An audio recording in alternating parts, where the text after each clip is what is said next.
Saudara, Israel dan Hamas disebut mencapai kesepakatan mengenai rencana perdamaian setelah negosiasi intensif yang dimediasi oleh AS, Qatar, dan Turki di Sharm el-Sheikh, Mesir. Kesepakatan ini menandakan seluruh sandera segera dibebaskan dan Israel akan menarik pasukannya di Gaza.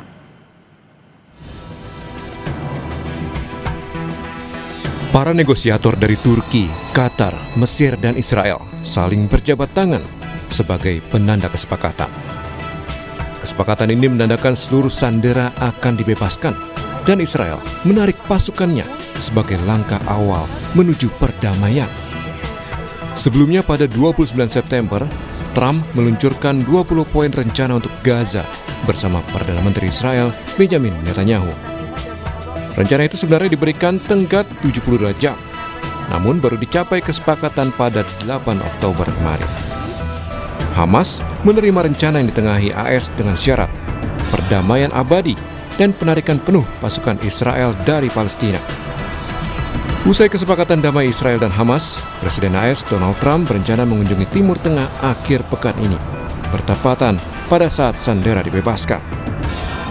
I was just dealing with people from the Middle East, Arab people and other people on the potential peace deal for the Middle East. Peace for the Middle East, it's a beautiful phrase and we hope it's going to come true, but it's very close and they're doing very well. I may go there sometime toward the end of the week, maybe on Sunday actually, and we'll see, but there's a very good chance. Meski Hamas dan Israel telah sepakat gencatan senjata fase pertama, namun serangan Israel di Gaza, Palestina masih saja terjadi. Ledakan dan asap masih terlihat di Gaza pada Kamis siang. ناس كثير فقدنا أحباء أصدقاء أقارب فقدنا بيوت البيت مش مجرد حجر انهدم وبس البيت هذا وطن الآن بالرغم من فرحتنا لكن الآن أنت بتفكر في اللي جاي المناطق اللي احنا بدنا نرجع لها أو ناويين نرجع لها صعب تعيش فيها. Ada 4 poin penting dalam kesepakatan damai tahap 1. Pertama, Hamas dan Israel sepakat membebaskan para sandera, termasuk tahanan yang dijatuhi hukuman penjara sejak Perang Gaza pertama kali pecah 7 Oktober 2023. Kedua, penarikan pasukan Israel dari zona perang di Gaza. Ketiga, Hamas meminta dalam 5 hari setelah kesepakatan dijalin, setiap harinya ada 400 truk bantuan diizinkan masuk. Poin lanjutan pada kesepakatan tahap 1 adalah warga Gaza yang mengungsi akibat agresi Israel segera kembali ke daerahnya. Baik Hamas dan Israel meyakini tahap 1 pertukaran dimulai pada Senin 13 Oktober nanti. Sudah bergabung bersama kami di studio Kompas TV, Suzy Sudarman, pengamat hubungan internasional Universitas Indonesia. Selamat siang, Prof. Suzy. Selamat siang, Bella. Prof. Suzy, ini soal kesepakatan damai antara Israel dan Hamas gitu ya. Apa yang Ibu baca dari beberapa poin kesepakatan terkait penghentian pertempuran, penarikan pasukan, pembebasan seluruh sandera gitu. Apa yang bisa dibaca, Ibu? Saya melihatnya lebih konkret dalam artian sebelumnya di PBB selalu ada yang disebut constructive ambiguity dengan interpretasi yang masing-masing pihak yang akhirnya nggak ketemu. Sekarang ada seorang presiden Amerika yang menegaskan bahwa dia punya ancaman kepada dua belah pihak agar menyepakati perjanjian ini dan ditungguin agar Israel dan Netanyahu menandatangani kesepakatan bahwa dia akan setuju dengan ini.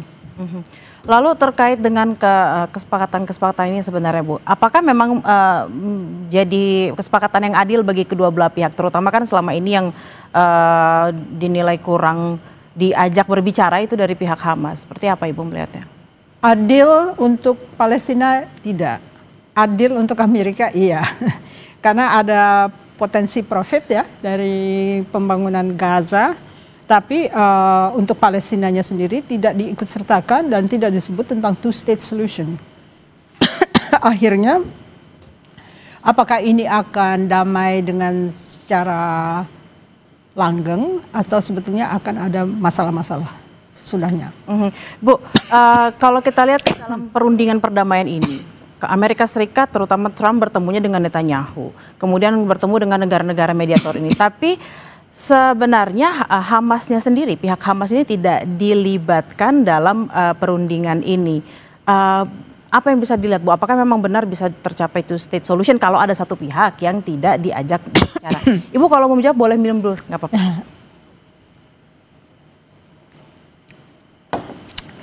Hamas punya cita-cita yang berbeda. Waktu dia menyandera orang-orang 7 Oktober itu, dia tujuannya adalah menciptakan mini state. Sekarang ini persoalan sandera adalah Hamas ingin survive. Jadi walaupun dia tidak diajak negosiasi, dia masih punya harapan yang harus dipenuhi dan dia memang ingin turut serta supaya pada akhirnya dia masih punya suara untuk menentukan masa depan Gaza. Tapi apakah memang kesepakatan ini kemudian akan langgeng? Karena kita tahu dari tahun 48 seperti itu ya, ketika memang ada dua pihak yang ada dalam satu lokasi, satu tempat gitu ya. Belum ada perdamaian yang hakiki, terutama untuk masyarakat warga yang ada di wilayah tersebut. Apakah memang kesepakatan kali ini bisa menjadi kesepakatan damai yang langgeng selamanya seperti itu, Bu? Agak sulit karena sebetulnya masalah decommissioning dari armaments dari Hamas dan decommissioning dari tunnels itu tidak akan terlaksana karena tidak mungkin Hamas akan menyerahkan seluruh senjatanya dalam kondisi yang serba tidak terlalu tegas ya. Lalu kalau misalnya ada stabilization force yang dari negara-negara region, itu apakah kalau misalnya Hamas tidak setuju dan mulai lagi berperang, apakah mereka akan melawan Hamas yang bangsanya sendiri gitu ya? Apakah memang Ibu tidak optimis itu terkait dengan kesepakatan ini? Apa penyebabnya, Bu? Ada kontradiksi antara aktor-aktor yang bermain di situ. Karena interpretasinya tetap seperti waktu constructive ambiguity itu, interpretasinya masing-masing membaca ya, yes but, yes but, Hamas yes but, Israel juga yes but. Lalu bagaimana kondisinya? Karena peace plan-nya Donald Trump itu mengharuskan stabilization force dan Palestinian technocratic elements itu melapor kepada dia. Padahal dia juga belum tentu tahu apa yang komplikasi dari keseluruhan ini. Jadi begitu abstraknya sehingga kita bisa hanya bersyukur bahwa ada ceasefire, tapi kita lihat apakah itu akan di follow up dengan hal-hal yang lain. Misalnya karena Israel curiga terhadap perlucutan senjata dari Hamas, dia tidak akan 100% mundur dari wilayah tersebut, hanya harus menyediakan alat pemukul kalau misalnya Hamas melawan kembali. Lalu Bu, kalau kita tahu katanya Trump akan pergi ke Timur Tengah dalam minggu-minggu dalam pekan ini, apakah memang akan ada negosiasi ulang di sana? Dan kalau memang ada negosiasi ulang, siapa yang harus ada dalam meja perundingan? Seharusnya wilayah West Bank diikutsertakan Palestinian Authority. Ini kelihatannya mereka nggak diajak sama sekali dan two state solution tidak dibahas sama sekali.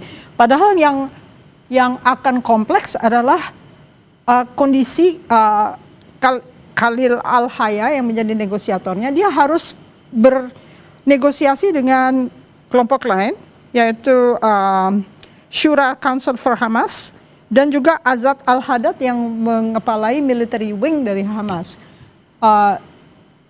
Pada saat itu kan banyak aktornya yang terlibat ya. Padahal yang dinegosiasikan adalah orang si Al-Hayya ini. Jadi bagaimana caranya nantinya Palestina bisa ikut serta sebagai aktor yang diajak negosiasi, tapi belum kelihatan gambarannya itu. Karena Trump terpusat pada rekonstruksi Gaza yang akan menguntungkan Amerika Serikat dengan mengundang kontraktor-kontraktor untuk ikut membangun dengan dana-dana internasional. Apakah itu akan wujud secara mudah pada saat tentara Israel tidak mundur dan Hamas tidak decommission? Nah ini yang pertanyaan yang paling besar ya.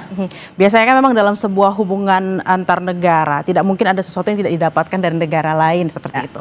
Nah apakah memang keterlibatan Trump, karena kalau kita lihat intens sekali Trump untuk menciptakan perdamaian. Apakah memang betul demi perdamaian dan para pengungsi yang bisa dikembalikan, atau memang ada interest lain di dalam situ?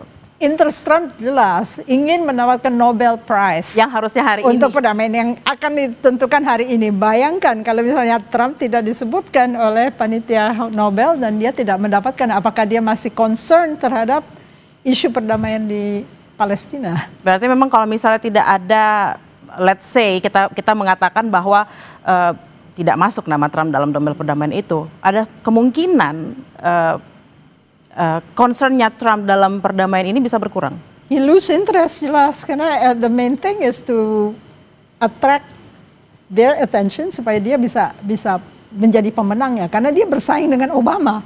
Kenapa Obama bisa dapat dan saya tidak dapat gitu loh. Jadi ini adalah persoalan dalam negeri Amerika Serikat yang dia ingin mewujudkan kepada kelompok pendukungnya, yaitu kelompok MAGA yang sekarang terpecah, bahwa dia adalah pemenang dan dia bisa menyelesaikan masalah Palestina. Nah, kalau kita melihat begitu kompleks karena memang ada kepentingan atau interest baik dari Trump sendiri, dari mungkin mediator atau mungkin dari Israel terkait dengan perdamaian Palestina ini. Kemudian siapa yang bisa concern terhadap perdamaian dan juga warga-warga yang mengungsi di Gaza? Padahal pada akhirnya yang menjadi korban seutuhnya adalah warga Palestina sendiri, terutama Gaza. Ya, attraction-nya adalah Donald Trump, seorang presiden Amerika yang pertama yang tegas, message-nya, pesannya tegas, dan dia punya comprehensive plan, dan bisa menarik dukungan dari negara-negara di region. Tapi kalau presiden Amerika yang sendiri tidak terlibat, saya rasa kelompok negara-negara di kawasan tersebut tidak mau ikut serta untuk menjadi stabilization force ya.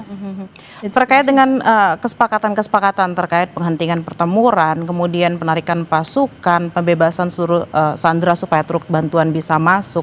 Apakah ini bisa bertahan dan realistis selama 72 jam ke depan atau bisa lebih langgeng lagi, Prof. Suzy? Ada orang yang ahli Palestina yang mengatakan sebaiknya humanitarian assistance saja, nggak usah bikin negosiasi-negosiasi yang belum mungkin diwujudkan karena decommissioning dari Hamas sulit dan Israel juga curiga bahwa Hamas tidak akan mungkin decommission. Sebenarnya yang menjadi sulit bagi bantuan untuk masuk itu sebenarnya apa, Bu? Karena kan kita tahu yang membutuhkan bantuan ini warga yang sudah kelaparan, yang juga sudah sakit dan tidak bisa diobati gitu. Apa yang kemudian menghalangi bantuan-bantuan tersebut untuk masuk? Karena kita tahu secara humanitarian law itu bantuan tetap harus masuk di negara yang berkonflik seperti apapun gitu, Bu. Karena yang menyebutkan genosida hanya Pak Prabowo. Negara-negara lain tidak ada yang mengkondem Israel atas genocide yang dilakukan. Jelas ini genocide, tapi jarang negara-negara itu mau menyebutkannya secara gamblang ya. Kalau syukur-syukur Pak Prabowo ikut menyebutkan bahwa itu genosida. Lalu kalau kita kemarin lihat di PBB ada banyak sekali negara yang sudah mendukung kemerdekaan Palestina seperti itu, Bu. Apakah memang dukungan-dukungan yang diberikan terutama dari negara-negara Eropa yang adalah sekutunya Amerika Serikat ini dan juga Israel bisa semakin membuat tekanan atau dorongan bagi perdamaian supaya benar-benar bisa tercipta di Palestina? Masalahnya kan ini gagasan untuk mengeksterminasi rakyat Palestina itu kan karena Israel ingin mempunyai negara yang lebih diperluas. Apakah misalnya Indonesia ingin merdeka lalu ada yang menghalangi dia bisa luluh untuk mengatakan saya tidak mau Republik Indonesia misalnya gitu. Kan agak sulit dibayangkan. Ini adalah sebuah perjuangan kemerdekaan untuk Zionis ya. Zionis yang terkuat. Jadi apa boleh buat, siapa yang bisa merubah dia? Dia juga akan mengambil Lebanon, mengambil sebagian Syria, mengambil sebagian dari Jordan, mengambil sebagian dari Saudi Arabia. Malah kayaknya tidak akan mungkin terjadi perdamaian di kawasan tersebut karena cita-cita kaum Zionis ini juga disertai oleh dukungan fisik ya, dalam arti persenjataan, alutsista cukup untuk menghimpun dukungan-dukungan dari negara-negara yang sekarang ini sedang menyatakan harus ada two-state solution. Apakah mereka bisa melawan kehendak sebuah negara untuk menciptakan sebuah nasion ya? Itu kan agak sulit dibayangkan karena cita-cita itu adalah cita-cita menurut mereka suci, tapi menurut orang lain, nah ini membunuh gitu loh ya. Memang ada perbedaan pandangan gitu terkait dengan hal yang tadi Ibu katakan. Terakhir Bu Suzy, ini 23 Oktober nanti itu akan jadi 2 tahun, peringatan 2 tahun penyerangan di Gaza. Apa yang harus dilakukan agar perdamaian bisa tercipta? Waduh, ini susah sekali ya dibayangkan. Karena kita nggak mau mungkin menyuruh Hamas mendecommission dirinya sendiri, dan tunnel-tunnel itu tidak bisa di-decommission. Bagaimana untuk membuat orang Israel percaya bahwa Hamas akan takluk dan akan menurut dengan negosiasi itu. Jadi mereka saling menjaga. Nah, ini yang sangat berbahaya. Apakah hostage atau sandera itu bisa dilepaskan secara aman juga masih pertanyaan besar ya. Apakah memang keseluruhan sandera pada akhirnya nanti akan dibebaskan seluruhnya? Itu dia, mungkin tidak akan seluruhnya dibebaskan. Nah, ini yang akan menjadi duri di dalam jalan perdamaian ini. Sangat baik. sulit, ya. Terima kasih atas perbincangan siang hari ini, Prof. Suzy Sudarman, pengamat hubungan internasional Universitas Indonesia. Terima kasih, sehat-sehat selalu, Ibu. Terima kasih.